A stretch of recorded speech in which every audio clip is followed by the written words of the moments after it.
Bonjour, je m'appelle Marie-Hélène Marcoux. Je suis dans les locaux de Communication Jeunesse en compagnie de Guillaume Perrault, auteur et illustrateur. Bonjour, Guillaume. Salut. J'aimerais savoir qu'est-ce qui t'a amené au dessin? Grosse question. Je pense que ce qui m'a amené au dessin, c'est que comme tout enfant, comme tout être humain, j'ai dessiné à une certaine époque quand j'étais un bébé. La seule différence entre toi et moi, c'est que moi, j'ai jamais arrêté. Je pense que j'étais un petit enfant qui était un peu plus solitaire, pas très sportif, tout ça, le cliché d'un artiste, là. Je m'exprimais avec le dessin quand j'étais anxieux, quand j'étais heureux, quand j'étais triste. J'ai inventé des histoires. C'était comme mon petit univers, c'était ma manière de me retrouver, en fait, là. Et de te connaître aussi, probablement. De me reconnaître possiblement aussi en même temps, effectivement. Oui. Si on en arrive à ta double posture, parce que tu te définis comme auteur et comme illustrateur, est-ce qu'il y a un côté que tu préfères? Je pense que je reste plus illustrateur à la base. Okay. Le côté auteur est venu sur le tard, justement, avec Cumulus qui a été mon premier. Où je me suis donné le défi d'écrire quelque chose. Puis après ça, avec le facteur où c'est venu un peu plus costaud, là, j'ai vraiment construit quelque chose de plus sérieux, justement. Puis là, je l'ai étalé sur 3 tomes. Mais j'ai encore de la difficulté avec ça, parce que pour moi, le dessin, c'est naturel, mais le texte, les mots, c'est quelque chose que je suis en train de dompter en ce moment. J'ai encore de la difficulté à me définir en tant qu'auteur. Puis il y a un côté par rapport à ça aussi avec mon côté académique. J'étais pas un jeune très bon à l'école. J'étais pas très bon en grammaire, en orthographe. Mm-hmm. Puis à ce jour, j'ai encore des gros problèmes par rapport à ce côté-là, en fait, là. Ça m'a découragé. Ça m'a découragé que j'étais pas capable d'écrire quoi que ce soit. J'étais pas bon en français, que j'étais pas juste pas bon en français, mais j'étais juste pas bon à écrire, j'étais pas bon à peut-être raconter quelque chose. Ça m'a vraiment handicapé longtemps, jusqu'au moment où je me suis rendu compte que, dans le fond, ce qui est intéressant, c'est ce qu'on écrit. J'ai une force à raconter, à créer des personnages, créer des univers. Puis après ça, je fais des erreurs. Regarde, j'essaie de m'améliorer, là. Mais il y a des correcteurs, il y a des gens pour ça, il y a des professionnels qui sont là pour ça. Donc, j'ai ce petit côté-là que ça serait comme mal parti quand j'étais au secondaire, que j'aurais jamais imaginé de devenir auteur. Et pourtant. Pourtant, j'ai réussi, effectivement, c'est ça. Pourtant, tout à fait. Donc, tu dirais que ton emploi du temps est plus vers l'illustration que vers ton travail d'auteur. Oui, exactement. Ouais. Et justement, parlons-en.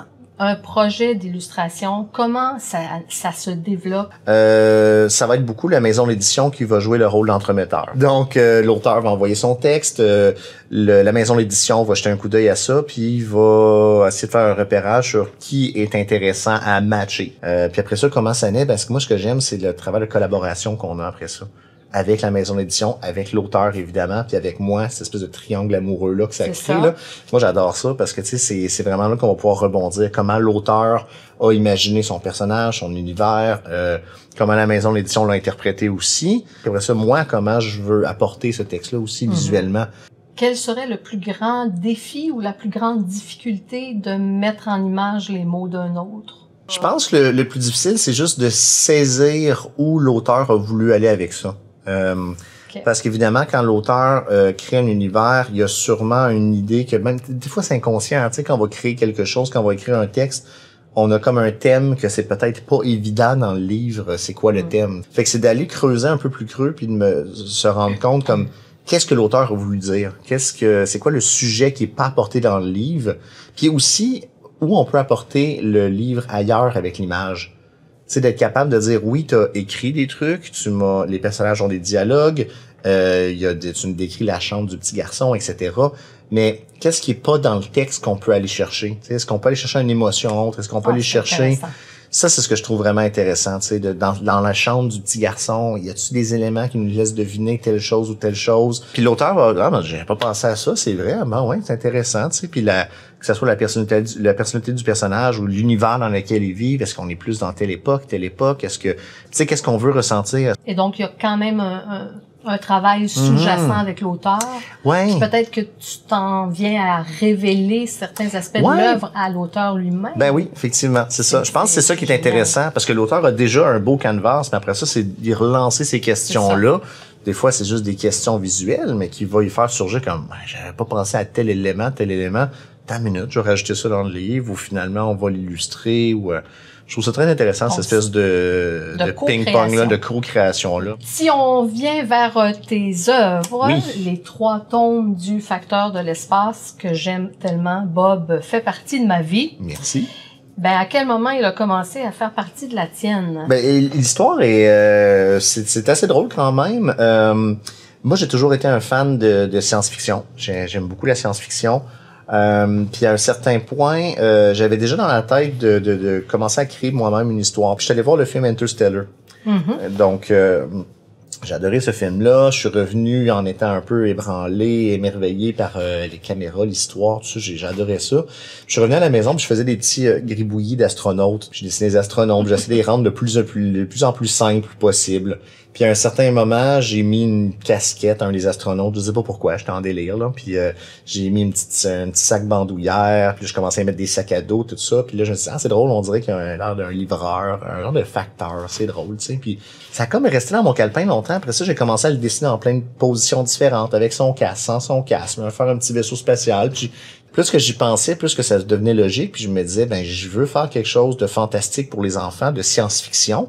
Mais j'avais pas envie de tomber dans la voie du Star Wars où que, tu sais, on a une espèce de combat contre le mal, puis on a un héros qui est parfait, tout ça. Puis je me suis dit, ben, Colin, un facteur, c'est intéressant parce que c'est une sorte d'aventurier. Tu sais, il y a son vaisseau, il y a une mission, livrer du colis.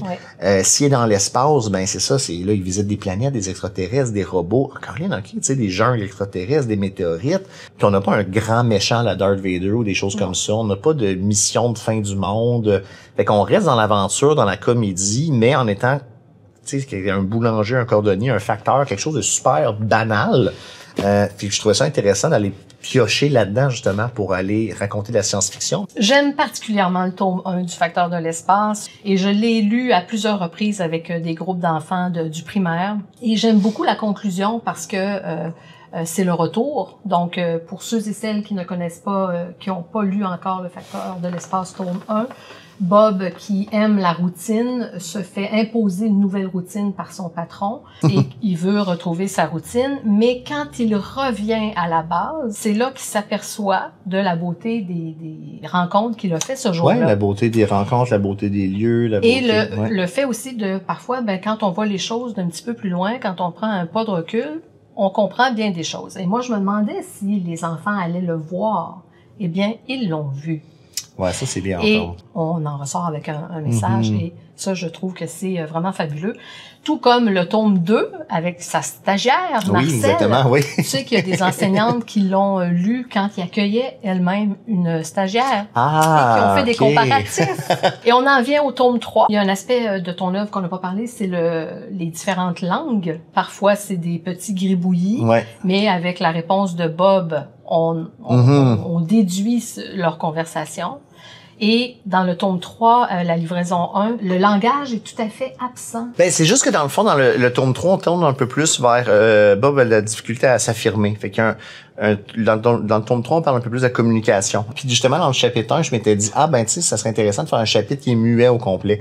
Mais un peu comme tu as dit, dans d'autres chapitres, il y a des extraterrestres qui vont parler avec des lignées, des mules, des choses comme ça. Il va y avoir les robots qui vont avoir une espèce de langage automatisé, robotique. Ça me faisait un peu penser à R2D2, là. Tu sais, c'est tellement iconique comme personnage, mais on comprend pas qu'est-ce qu'il dit, mais quand Luke lui répond, là, on comprend la répartie, puis on peut imaginer qu'est-ce qu'il dit. Tu sais, on n'est pas obligé d'avoir tout cuit dans le bec. Puis je trouve que justement, du chapitre muet que j'ai créé, on peut s'imaginer qu'est-ce que les mineurs vont dire entre eux, qu'est-ce que Bob se dit dans son casque, dans sa tête, pendant qu'il est pas capable de communiquer avec eux. C'est comme s'il y a plusieurs voies de communication.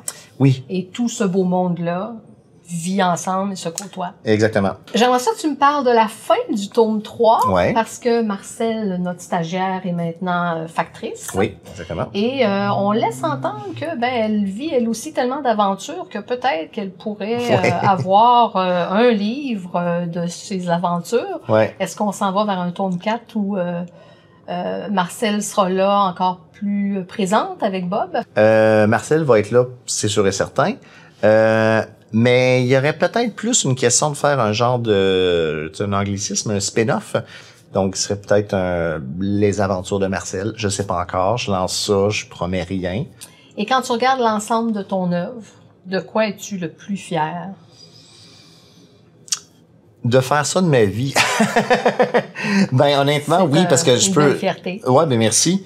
Non, parce que je pourrais effectivement te donner un de mes titres ou peu importe. Mais je pense qu'en général, la chose dont je suis le plus fier, c'est simplement de vivre de ça, que ce soit mon métier.